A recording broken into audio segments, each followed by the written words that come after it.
How to add contact us form to Canva website. Hello everyone, welcome back to our channel.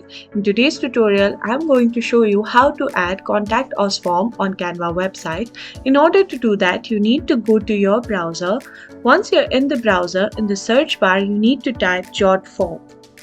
And once you have done that, you need to click on the first link that appears. Now we need to sign up before we move forward. So simply you need to click on sign up for free option. Here you can sign up with Google, Microsoft, Facebook, Apple or Salesforce. Here I'm going to select Google. Then you need to click on continue. Now that you're here, you need to go to templates and then you need to click on form templates. After that, in the search bar, you need to search for contact forms. Here you can see the number of contact forms over here.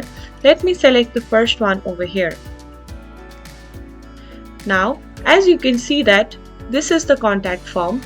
Now, if you want to save it just like that, you need to click on publish.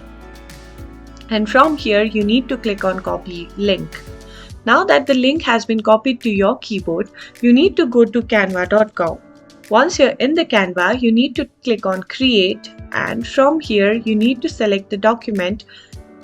Simply select document. You need to go ahead and write down the contact form over here. Once you have done that, you need to simply right click on it and then you need to click on paste. Then you can see that the link has been pasted that we have copied before. Then you need to simply click on the more option over here. Then you need to click on edit link. Once you have done that, in the display mode, you need to go ahead and then click on embed. You can make the adjustment if you want, and that's it. You have successfully made a contact form in Canva. If you found this video helpful, please give it a thumbs up, subscribe to our channel, and I'll see you in the next video.